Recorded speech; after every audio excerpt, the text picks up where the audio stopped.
안녕하십니까. 하노이 서울 포럼의 황기선 원장입니다.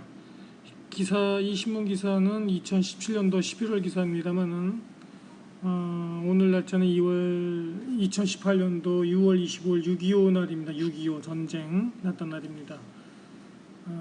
제가 그 최근 화장품 시장에 또 이 베트남 대기업군들이 그 화장품 시장으로 진출하려는 움직임이 강하게 있고요. 그래서 그것에 대해서 제가 좀 약간 리뷰를 하려고 합니다. 말씀을 드리려고요. 베트남은 대체적으로 그 큰 기업들이 다 먹죠. 큰 기업들이. 조그만 기업들이 발붙일 자리는 이렇게 많지 않습니다. 주로 큰 기업군들이 대부분 다 먹는 소수가 다 지배하는 구조인데요. 화장품도 그렇게 될까 약간 우려되는 면이 있네요. 네. 이 자료는 2017년도 11월 24일 그 베트남 호치민 무역관의 이주연 님께서 작성하신 거군요. 뭐 베트남에는 수출은 많이 늘어나고 있는데 매년 좀 경쟁이 과열되는 겁니다. 다 들어와 있습니다. 여기 안 들어와 있는 거 없습니다. 한번 좀 이렇게 좀 해외를 진출할 만한 의지와 능력이 좀 있다 싶은 한국의 화장품 업체는 여기 다 들어와 있다고 보시면 돼요. 여기 안 들어와 있는 브랜드들은 좀 그나마 여기도 진출하기 힘에 버거운 정도의 기업만 한국에 남아 있는 것이죠. 그러다 보니까 여기가 뭐 시장이 엉망입니다. 몇몇 우수 브랜드들 확실하게 자리를 잡은 업체 외에는 너무나 그 과열된 경쟁으로 해서 덤핑도 치고요. 뭐 밀수도 하고요. 별짓을 다 합니다. 그러니까 시장이 혼탁해서 문제가 많죠. 그러니까 여기 위에도 보시듯이 가격 외에도 너무 싸게만 팔려고 할 게 아니라 좀 제품의 특성을 차별화가 좀 필요하다. 이런 얘기를 여기 그 이주연 님이 하고 있네요. 기초 여기 보니까 상품명 및 HS 코드에 대해서 나와 있는데요. 어떻게 하면 엄청 많죠, 종류가. 그죠? 네, 종류가 많아요. 기초 화장품류, 색조 화장품류, 미용 화장품류, 두발용 제품 별도로 있죠. 목욕용 제품 별도로 있죠. 뭐 그렇게 됩니다. 네. 그래서 이 보고서는 베트남의 해외 수입이 가장 높은 HS 코드 3304번 뉴니까 결국은 미용, 메이크업, 기초 화장품류 뭐 이쪽으로 색조 화장품 포함된 거겠죠. 이 제품들을 중심으로 작성이 된 것입니다. 베트남의 뷰티 산업 자체 성장이야 뭐 눈부신 성장이죠. 네. 연평균 2011년도부터 16년도까지 연평균 14%씩 성장했다고 하는 것은 뭐 엄청난 성장입니다. 약 13억 달러의 시장 규모를 기록했다고 되어 있네요. 2016년도 기준에. 특히 그 스킨케어 쪽 기초 화장품류죠. 바디하고 페이스, 핸드 케어 쪽과 색조 화장품 쪽은 특히 16.4%, 16.9%씩 높은 연평균 성장률을 기록했군요. 그 이유는 뭐 일단 돈이 많으니까 전부 다. 네. 제가 지금 집에 들어와서 그 애기들 보면서 잠깐 애기들 재우면서 지금 이거를 방송을 말씀을 드려서 옆에 좀 시끄럽습니다. 이해 바랍니다. 돈이 많으니까요, 일단 요새. 네. 그러니까는 특히 베트남 여성들이 많이 주도하죠, 여기 사회는. 여자가 되게 센 것 같아요. 20대 때는 가능가능한 것 같은데 30대, 40대 지나면 여자들이 좀 세집니다.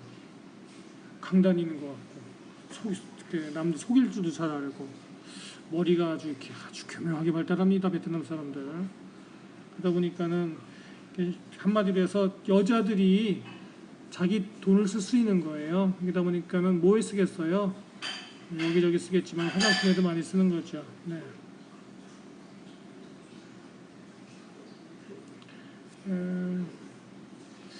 그래서 베트남 화장품 시장의 특징. 거기 표 보십시오. 성장세가 엄청나죠. 여기는 베트남이 제조업이 굉장히 취약하죠. 제조업이 취약한 이유는 첫째 해외에서 노하우를 갖고 온다 하더라도 그게 품질 관리가 잘 안 됩니다. 애로율이 높습니다.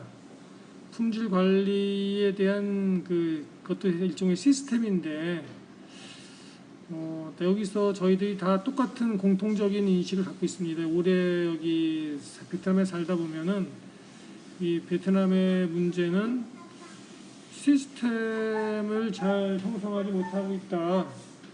잠깐만요. 시스템을 형성하지 못하는 이유는 이 베트남인들이 아직은 시스템에 대한 이해가 없고요. 시스템이 왜 필요한지 모르고 그 품질 관리 능력도 시스템이거든요. 그 품질 관리 능력이 노하우 그런 것들을 잘 이해하지도 못하고 무시하는 경향이 있습니다. 그러다 보니까는 그걸 잘 모르는 거예요. 그러니까 품질 관리가 안 되죠. 결과적으로는 베트남에서도 화장품이 나오긴 나오는데 베트남에서 화장품이든 뭐든 하여튼간에 베트남에서 생산하는 제품들 자체에 대한 여기 베트남인의 신뢰가 없습니다. 믿질 않습니다. 그 이유 바로 품질 관리가 안 되기 때문이고 또 그걸 갖다가 가르쳐 줘도 못 알아먹습니다. 아직까지는. 근데 이제 좀 아까 제가 방송에서 다른 비디오에서 말씀드렸듯이 동나이 아마 같은 경우에는 호치민 옆에 있는 거기에는 최근 외국 직접 투자에 의한 많은 해외 프로젝트가 아마 제조업 중심으로 이루어지니까 아마 그 지역이나 다른 공단 이런 해외 기업이 많이 들어가 있는 데부터는 아마 이 품질 관리 또 제조 능력 이런 것들이 좀에 대한 베트남인들이 경험을 아마 쌓게 되리라고는 기대합니다. 쌓게 되면은 그것에 대한 이해가 넓혀지고 그러다 보면은 또 좋은 제품 생산력을 갖추게 되겠죠. 제가 종사하고 있는 의료 분야도 마찬가지인데요. 의료 미용 분야에서도 이 베트남인들은 어디에만 집중하냐면은 겉으로 지어지는 클리닉 건물, 스파 건물, 안에 인테리어, 갖다 놓는 거 이것저것 기구들 그런 거 예쁘고 잘 갖춰놓는 거에만 신경을 쓰지. 그걸 어떻게 운영을 하고 어떻게 직원 관리를 하고 서비스 관리를 어떻게 하고 고객 관리 어떻게 하고 그죠? 눈에 보이지 않는 거, 눈에 보이지 않는 가치가 굉장히 크죠. 스파나 클리닉의 청소 상태라든지 청결 상태라든지 고객의 만족도라든지 그런 것은 도외시합니다.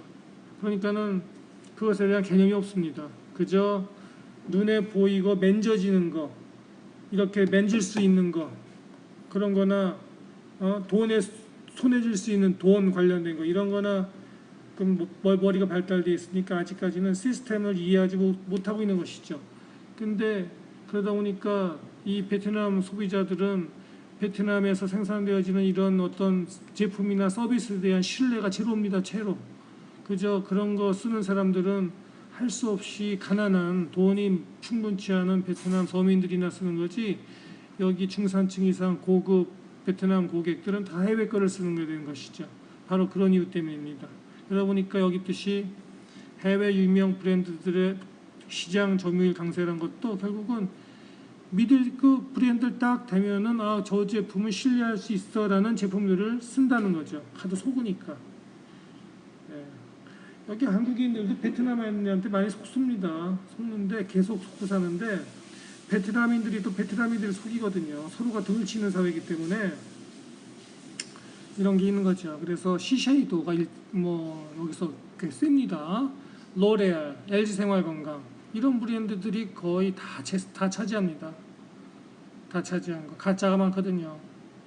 가짜가 많아요. 로컬 화장품, 여기 베트남 화장품들은 거의 맥을 못 춥니다. 그저 베트남 소비자들이 인정하는 화장품 강국은 프랑스, 한국, 일본입니다. 한국 1등이죠. 한국 1등이에요. 여기 왜 프랑스 1등으로 하는지 모르겠네. 어쨌든 한국 1등이고요. 그 다음에 2등, 3등은 프랑스하고 일본이 한다고 보실 수 있습니다. 특히 한류의 그 인기 때문에 화장품이 참 여기가 잘 되는데, 다만 너무나 많은 업체들이 출혈 경쟁을 하는 것 때문에 그러지 않아도 여기서 잘 할 수 있을 텐데, 한국 업체들끼리 싸우느라고 거기다가 밀수, 덤핑 다 이렇게 겹쳐지느라고 화장품 시장이 개판입니다. 개판. 곧 정리가 될 것이다라고 생각합니다. 한국 업체들끼리 정리 못하면 어떤 일이 생기느냐? 베트남 대기업이 들어가서 싹 정리해버립니다. 한국 업체 싹 정리해버립니다. 그런 상황이 아마 곧 오지 않을까. 제가 자세한 말씀을 드릴 수 없고요. 그런 상황이 오고 있다. 이렇게 제가 여기 알고 있습니다. 지금. 그래서 미백 제품이야 당연히 인기 있죠. 제가 전에 한번 며칠 전에 저번 주인가 2주 전에 그 미백 제품이 전보다는 인기가 좀 높다라고 취지로 말씀드린 적이 있어요. 그렇다고 해서 미백 제품이 인기 없다는 뜻 아니고, 미백 제품만으로는 좀 그렇다. 미백 제품에다가 그 피부 탄력, 주름 개선 이런 것까지 복합적인 제품들, 더 기능이 강화된 제품들이 더 최근 추세로 인기가 있다. 그것이 대세다라고 제가 말씀드린 것이죠. 특히 그 천연 원료를 참 좋아해요. 베트남에 가짜가 많아서 말 겁니다. 가짜가 많아서. 그래서 천연 이렇게 막 화학적으로 가미된다거나 조작되지 않아진 그런 제품들을 좋아하는 편이고요.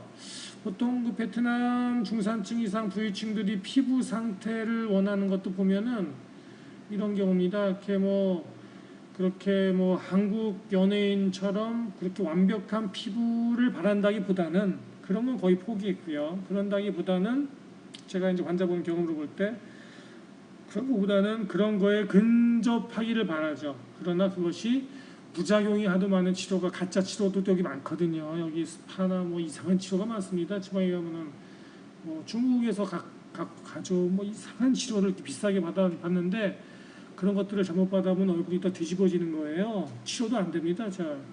그런 환자들도 저한테 많이 오는데 그것도 되게 비싸게 받아요. 사기치느라고. 그런 게 많기 때문에 소문이 또 많이 나고, 여기 그런 것에 대해서. 그러다 보니까 효과는 좀 약간 떨어진다 할지라도 이렇게 좀 문제가 없는 제품들, 천연 제품들을 선호하는 겁니다. 이게 다 불신의 사회이기 때문에 그래요. 여기가 믿지 않기 때문에. 네. 이제 그 천연 제품인 경우에는 이렇게 아무래도 베트남인들이 이렇게 좀 딱 봤을 때 이거구나 하고 아는 게 들어있는 게 좋죠. 또 모르는 글씨 이상한 거 써 있으면 이게 뭔가 하고 또 고민하니까, 여기 베트남 여성들이요. 그죠? 그래서 이제 그 다음에 최근 3년간 10대 수입국을 보면은 태국이 1등이네. 태국이. 왜냐하면 관세 때문에 그래요. 붙어 있잖아요. 여기서 태국 가는 데는 1시간인 겁니다. 1시간.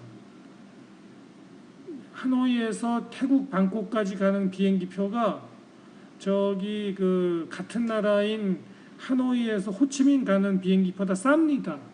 비행기도 훨씬 좋아요. 그래서 저 같은 경우에도 여기 국내에서는 참 타기 싫고요. 내일도 제가 어떤 비즈니스 때문에 할 수 없이 병원 하루 이틀 쉬고 호치민에 가는데, 되게 여기 국내에서는 타기 싫습니다. 지저분하고 정신없어갖고 타기 싫고, 차라리 진짜 놀러 가는 거나 어디 가는 거는 태국 좋습니다. 태국 1시간이면 가고 비행기 값도 훨씬 싸고 비행기 훨씬 좋아요. 서비스 훨씬 좋고. 그런 이유 때문에 태국하고 베트남 간에 그렇게 비행기 하나만 보더라도 잘 발달이 돼 있다 보니까, 그죠? 화장품이 오죽하겠습니까? 관세가 없어요, 관세가 없다 보니까 결국은 태국 제품이 1등이라고 얘기하는 이유는 뭐냐면은 한국과의 경쟁에 있어서 가격 경쟁이 있다는 뜻이죠. 한국 제품은 아직도 관세를 내잖아요. 근데 태국 제품은 관세를 안 내니까. 그렇다고 하면 또 한국에서 오는 제품들은 또 관세를 다 내느냐? 그렇지도 않죠. 다 또 이렇게 보따리로 갖고 오거든요. 그런 것들은 보따리로 갖고 오고 어떤 세금 안 내잖아요.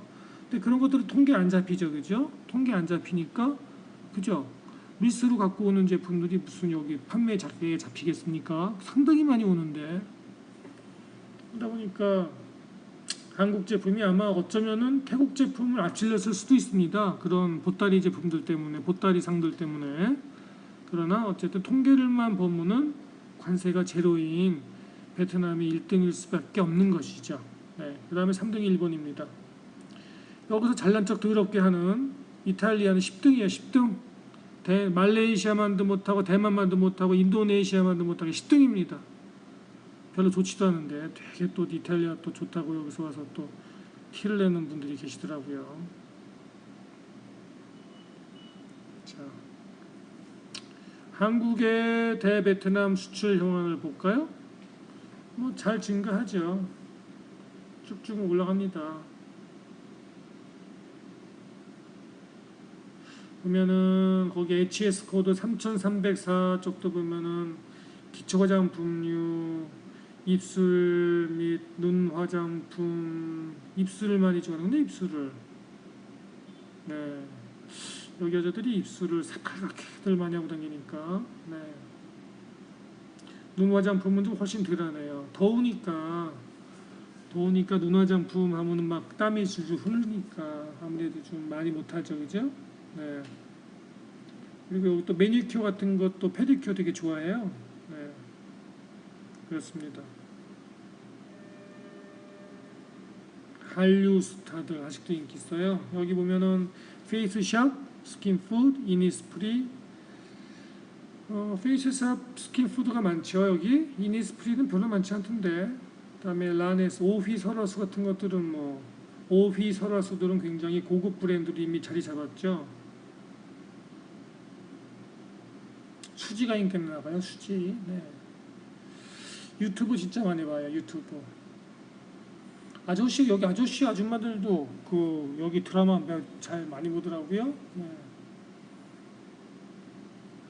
그래서 여기 현지 바이어들 얘기가 기본적으로 신뢰도는 높죠. 그죠? 한국 제품에 대해서. 가격이 문제죠. 아무래도 좀 비싸니까.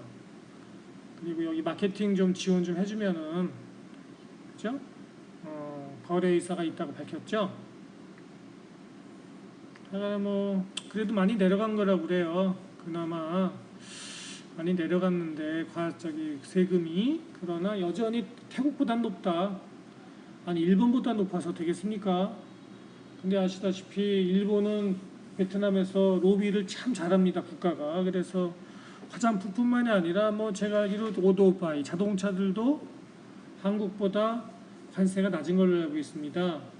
상당히 낮은 걸로 저는 듣고 있는데 아마도 확실하진 않지만, 그러다 보니까 베트남에 있는 뭐 한 가지 예를 들면은 오토바이, 그렇게 수없이 개미떼같이 돌아다니는 오토바이들이 그냥 99%가 일제라고 보시면 됩니다. 일제 혼다.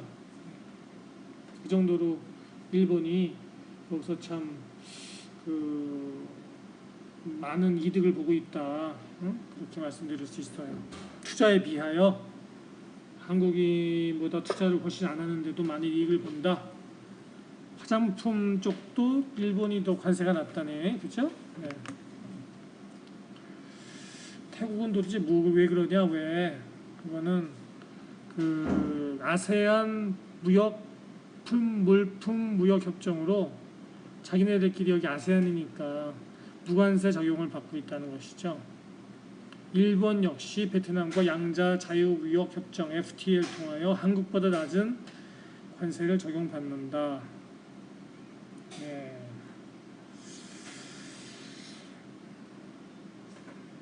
여기 베트남 의약품청이 있습니다. DAV라고 그래갖고요.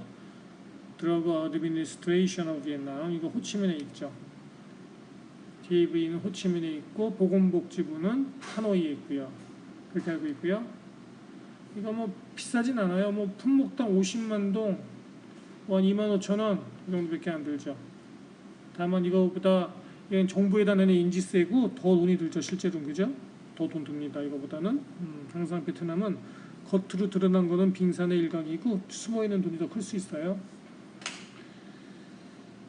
화장품 등록 시 필요 서류는 뭐 매번 나오는 얘기인데 뭐 다 나왔으니 다시 한번 리뷰하면은 제품 등록 신청서, 제조 판매 증명서, 제조업 증명서, 분석 증명서, 성분 리스트, 위임장 이렇게 기초 자료들입니다. 기초 자료. 이제 베트남 바이어가 전하는 시장 진출 체크 포인트 들어볼까요? 여기 뭐 에미 코스메틱 보드 여기 로컬 판매상들인데 뭐 품질이다 품질. 네. 품질이 문제다. 근데 그 품질 관리가 이루어지지 않고 있다는 뜻을 붙인 상황이냐면 가짜가 많다는 뜻이고요. 중국제에서 가짜 많고요. 중국제. 뭐 베트남 애들이 이거를 비킬 수 있을 정도까지는 제가 보니까 그 수준이 베트남에는 아직 못 따라오고 중국제 가짜들이 많고요. 그렇죠. 그렇고 말씀드렸듯이 아까 말씀드렸듯이 한국 제품들끼리 너무 치고받고 싸우다 보니까 베트남 소비자들이 헷갈려합니다. 헷갈려하고. 네. 다만 뭐 한국의 오휘나 설화수 같은 브랜드들은 고급 브랜드로서 자리 잡았죠. 네. 제품 품질만 보장된다면 따로 마케팅하지 않더라도 SNS 등 입소문을 타고 뭐 그렇죠. 뭐 여기 뭐 그렇게 될 수도 있죠. 입소문만으로도 잘 팔릴 수 있죠. 베트남 사람들은 그 핸드폰을 끼고 사니까요, 그죠? 끼고 사니까. 그리고 또 베트남 사람들이 커뮤니케이션 능력이 대단해서 앉았다 하면 그냥 이 말이 많아요. 말이 많아요. 많이 모이고 베트남인 특성이 많이 모이고 여러 사람이 같이 모이고 모였다면 말이 엄청 많아요. 그러다 보니까 입소문이 당연히 클 수밖에 없습니다. 그래서 다만 베트남인의 피부가 우리 한국인하고 좀 달라요. 어떻게 표현해야 될까요? 빨리 늙습니다. 나이가 30이 지나면은 굉장히 빨리 주름이 생기고 피부가 빨리 얇아지고 빨리 까매져요. 그래서 이게 왜 그런가? 단순히 햇빛이 강하기 때문에 그런 것 같지는 않습니다. 왜냐하면은 동일한 한국인들도 여기서 이렇게 한국인들이 동일한 여기 날씨에 이렇게 10년, 20년 살아도 그분들은 그렇게 빨리 늙지 않거든요. 피부가 여전히 한국인 특유의 어떤 그런 하얀 허여멀건 좀 두툼한 피부를 유지하는 분들이 많거든요. 베트남인에 비하여. 그러니까 그거는 꼭 날씨 요인 때문인 것 같지는 않아요. 베트남인의 피부 타입이 그런 겁니다. 유전적으로. 네. 그리고 이제 그 다른 분 투키앤 인베스트먼트라는 데 얘기는 가격의 중요성을 얘기했네요. 아무래도 비싸면 못 사니까. 네. 그리고 뭐 한국과 베트남에서 동시에 마케팅 펼치면 당연히 뭐 좋죠. 마케팅이 하면 할수록 좋은 거니까. 네, 그죠? 네. 여기 이 사람도 SNS가 중요하다고 했네요. 네. 하여간 입소문이 중요한 것 같습니다. 여기가. 네. 입소문. 네. 또 입소문이 나쁘면 확 지켜버리겠죠, 그죠? 그리고 그 외에 한국 본사의 현지 프로모션 활동 지원은 현지 매출 증대에 큰 도움이 된다. 메이크업용 제품이 스킨케어 시장의 제품에 비해 시장 진입이 수월하다. 그렇죠. 스킨케어는 효과를 보는데 시간이 좀 걸리잖아요. 피부가 좋아지려면. 근데 메이크업은 당장 이렇게 발라놓으면은 당장 비포 앤 애프터가 확 차이가 나잖아요. 베트남인들은 이렇게 눈으로 보고서 확인할 수 있어야지 믿는 성향이 있죠.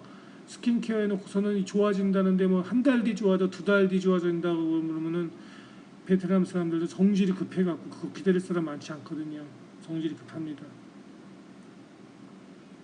자, 시사점이네요. 연평균 하여간에 성장한다. 다만 소비력이 아직 낮아서, 그죠? 소비력이 낮아서 싸다 싸 이 얘기고요. 베트남 여성들이 아마 외모에 대한 관심이 증대된다 정도가 아니라 이 베트남 여성들은 주로 외모만 주로 따지는 경향도 강합니다. 외모만. 마음속이야 뭐 어떻게 되든지 말든지 간에 겉으로 보는 모습에만 주로 치중하는 경향이 한국 여성도 만만치 않지만 보니까 한국 여성보다 더 심한 것 같습니다. 그래서 여기 예쁜 젊은 여성들의 혹하면 안 됩니다. 속이 우리가 생각하는 것 이상으로 그 안에 들어있는 것이 다른 것이 들어있을 수가 있거든요. 사람 몸 안에, 그 사람 여성들 몸 안에 우리가 상상하는 것 이상의 다른 게 들어올 수 있다 이겁니다. 예? 다른 게 있어요. 다른 게 안에. 사람 안에 다른 게 들어있는 게 제일 무서운 거 아닙니까? 조심해야 됩니다. 이거. 자, 물론 사람들 순수하고 좋으나 그렇다는 얘기예요. 외모, 여기 외모 지상주의거든요. 우리 중소기업 제품 인지도 상승을 위해서는 그렇죠. 아무래도 중소기업들이야 뭐 대대적인 마케팅을 펼칠 수도 없는 것이고 좀 특화된 모델이 필요하다는 뜻이죠. 특화된 거. 조그마한 기업들이 뭐 마케팅에 큰 돈을 쏟아볼 수 있겠습니까? 그러다 보니까 제가 여기 아까도 초반에 말씀드렸듯이 여기 대기업들이 꼭 진입할 예정 눈치들이 보이던데 그 사람들은 여기 들어오면 아돌치기 때문에 작은 기업들이 아마 버티기 힘들 거예요. 결과적으로는 베트남 화장품 시장도 베트남의 대기업들이 다 먹을 순간이 곧 온다는 뜻입니다. 몇몇 특정한 확실하게 자리 잡은 해외 브랜드 빼고는 그렇게 될 거라고 생각합니다. 그래서 뭐 집중해라, 선택과 집중을 해라 이런 얘기를 하는 거네요. 그러다 보면은 틈새 시장이 개발이 가능할 것이 아닌가 주장하네요. 특정 효능, 특정 성분, 특정 제조 방식, 뭔가 남들과 다른 거 얘기하는 거고요. 다음에 FTA 확대에 따른 시장 경쟁 과다 예상. 이미 베트남 화장품 시장은 상당히 경쟁 과다하고 있는데 또 과다 예상이 된다. 네. 아이고. 굉장히 여기 이미 혼탁한 시장인데. 네. 하여간 뭐 페이스북이나 인스타그램 같은 거는요. 뭐 화장품뿐만이 아니라 모든 분야에 있어서 그렇습니다. 가장 이 유통 판매에 중요하기도 합니다만은 거꾸로 보면은 또 블랙 컨슈머들이 있기 때문에 또 피해를 입을 수도 있죠. 네, 베트남인들이 끈질긴 면이 있으니까 한번 찍히면은 또 그 영원히 찍힌다 그런 게 가능합니다. 그러니까 우리 기업들은 온라인을 통해 좀 남들이 쉽기 어려운 객관적이고 좀 검증된 정보를 제공하면서 좀 누구나 좀 볼 수 있도록 하는 노력이 필요하다. 네. 그리고 여기는 페이스북입니다. 페이스북. 그리고 뭐 페이스북의 유명 블로거라든지 주요 온라인 쇼핑 사이트와의 협력이 베트남 소비자들에게 영향력도 높고 이들이 신뢰한다는 점에서 그죠? 블로그도 신뢰하니까 좋은 마케팅 방법이 될 수 있다. 네, 이런 얘기입니다. 자료 잘 썼네요. 자료원 호치민 무역관 코트라 호치민 무역관 자료였습니다. 제가 이거 봐도 정리가 잘 된 거라고 판단합니다. 잘 봤습니다. 감사합니다.